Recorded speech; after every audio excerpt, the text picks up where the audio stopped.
ପୁରୀର ଗୋବର୍ଦ୍ଧନପୁର ଗାଁରେ ମାଧବ ନାମରେ ଜଣେ ଲୋକ ବାସ କରୁଥିଲା। ଜାତିରେ ସେ ହରିଜନ। ତାର ସ୍ତ୍ରୀ ମାଳତୀ ଓ ତାର ପୁଅଟିଏ ମଧ୍ୟ ଥିଲା। ମାଧବ ପୁରୀରେ ଅଟୋ ଚଲାଇ ତା ପରିବାରର ପେଟ ପୋଷେ।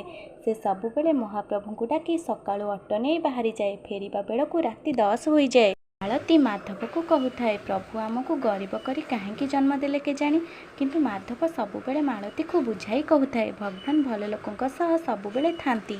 ଅଟୋ ନେଇ ମାଧବ ଷ୍ଟାଣ୍ଡରେ ଠିଆ ହୋଇଥାଏ। ହଠାତ୍ ଜଣେ ପିଲା ଖାତାଟିଏ ହାତରେ ଧରି ଦୌଡ଼ିକି ଯାଉଥାଏ। ମାଧବ ତାକୁ ଡାକି ପଚାରିଲା, ପୁଅ ତମେ ଏତେ ବ୍ୟସ୍ତ ହୋଇ କୁଆଡ଼େ ଯାଉଛ? ପିଲାଟି କହିଲା, ମୁଁ ପରୀକ୍ଷା ଦେବା ପାଇଁ ଯାଉଛି। ମୋର ଡେରି ହୋଇଗଲାଣି ଓ ଅଟୋ କି ରିକ୍ସା ପାଇଁ ମୋ ପାଖରେ ପଇସା ମଧ୍ୟ ନାହିଁ। ମୁଁ ଆସୁଛି ମଉସା। ଏହା କହି ପିଲାଟି ପୁଣି ଦୌଡ଼ିବାକୁ ଲାଗିଲା। ମାଧବ କହିଲା, ପୁଅ ତୁମେ ବ୍ୟସ୍ତ ହୁଅ ନାହିଁ, ମୁଁ ମୋ ଅଟୋରେ ତୁମକୁ ନେଇ ଠିକ୍ ସମୟରେ ପହଞ୍ଚାଇ ଦେବି। ପିଲାଟି ଖୁସି ହୋଇଗଲା। ମାଧବ ତାକୁ ନେଇ ଯଥାସ୍ଥାନରେ ପହଞ୍ଚାଇ ଦେଲା। ମାଧବ ଘରକୁ ଫେରିଲା ଓ ତା ସ୍ତ୍ରୀ ମାଳତୀକୁ ସେ ବିଷୟରେ ସେ ସବୁକିଛି କହିଲା।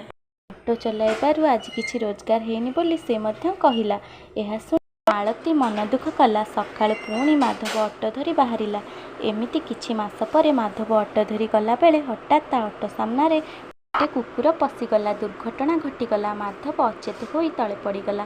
ପାଖ ଲୋକ ତା ଘରକୁ ଖବର ପଠାଇଲେ। ତାର ସ୍ତ୍ରୀ କାନ୍ଦି କାନ୍ଦି ଦୌଡ଼ିକି ଚାଲିଗଲା ମାଧବ ପାଖକୁ। ମାଧବକୁ ସେଠାକାର ଲୋକମାନେ ଧରି ପାଖ ଚିକିତ୍ସାଳୟକୁ ନେଇଗଲେ। ମାଧବର ମୁଣ୍ଡ ଫାଟି ରକ୍ତ ବୋହିବା ବନ୍ଦ ହେଉନଥାଏ। ଚିକିତ୍ସା ପାଇଁ ପାଖରେ ଟଙ୍କା ମଧ୍ୟ ନାହିଁ। ସେତିକିବେଳେ ଜଣେ ଡକ୍ଟର ମାଧବର ଅପରେସନ୍ ହେବ, 15,000 ଟଙ୍କା ଦରକାର ବୋଲି କହିଲେ। ଏହା ଶୁଣି ମାଳତୀ ଚମକି ପଡ଼ିଲା। ବହୁ ଜୋରରେ କାନ୍ଦି କାନ୍ଦି କହୁଥାଏ, ପ୍ରଭୁ ତୁମେ ଭଲ ଲୋକଙ୍କୁ କାହିଁ ଏତେ କଷ୍ଟ ଦିଅ? ସେହି ଡାକ୍ତରଖାନାରେ ଜଣେ ଡକ୍ଟର ନୂଆ ପୋଷ୍ଟିଂ ହେଇଥାନ୍ତି। ସେ ଯେତେବେଳେ ମାଧବକୁ ଦେଖିଦେଲେ ସେ ମାଧବକୁ ଚିହ୍ନି ପକାଇଲେ ଓ ମାଳତୀକୁ ପଚାରିଲେ, ମାଉସୀ ତୁମେ କ'ଣ ପାଇଁ କାନ୍ଦୁଛ? ଓ ସେ କହିଲା, ସାର୍ ମୋ ସ୍ୱାମୀ ଅଟୋ ନେଇ ଗଲାବେଳେ ଦୁର୍ଘଟଣାଟିଏ ଘଟିଗଲା ଓ ଆମେ ତାଙ୍କୁ ଡାକ୍ତରଖାନା ନେଇ ଆସିଛୁ, କିନ୍ତୁ ଅପରେସନ୍ ପାଇଁ 15,000 ଟଙ୍କା ଦରକାର। ହେଲେ ଏତେ ଟଙ୍କା ଆମ ପାଖରେ ନାହିଁ ସାର୍। ଏହା ଶୁଣି ଡକ୍ଟର କହିଲେ, ମୁଁ ହିଁ ବିନା ଟଙ୍କାରେ ୟାଙ୍କର ଅପରେସନ୍ କରିବି। ଏହା କହି ଓଟିକୁ ମାଧବକୁ ନେବାକୁ ଆଦେଶ ଦେଲେ। ଅପରେସନ୍ ସରିଲା। 24 ଘଣ୍ଟା ପରେ ମାଧବର ଚେତା ଆସିଲା। ସେ ଡକ୍ଟର ଜଣକ ପଚାରିଲେ, ମଉସା ମୋତେ ତମେ ଚିହ୍ନି ପାରୁଛ? ମାଧବ କହିଲା, ନାଇଁ ସାର୍। ସେ କହିଲା, ମଉସା ସେଦିନ ତମେ ମୋତେ ତମ ଅଟୋରେ ମୋ ପରୀକ୍ଷା ଦେବା ସ୍ଥାନରେ ପହଞ୍ଚାଇ ଦେଇଥିଲ।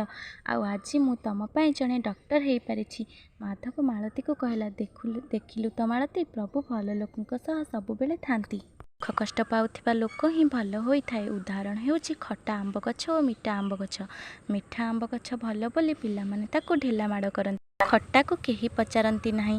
ବୁଝିଲୁ ମାଳତୀ, ପ୍ରଭୁ ଭଲ ଲୋକଙ୍କ ସହ ସବୁବେଳେ ଥାନ୍ତି। ଯଦି ଆପଣଙ୍କୁ ଏ ନିଆରା କାହାଣୀଟି ଭଲ ଲାଗିଥିବେ ଆପଣମାନେ ଲାଇକ୍, ସେୟାର, କମେଣ୍ଟ, ସବସ୍କ୍ରାଇବ୍ କରିଦେବେ।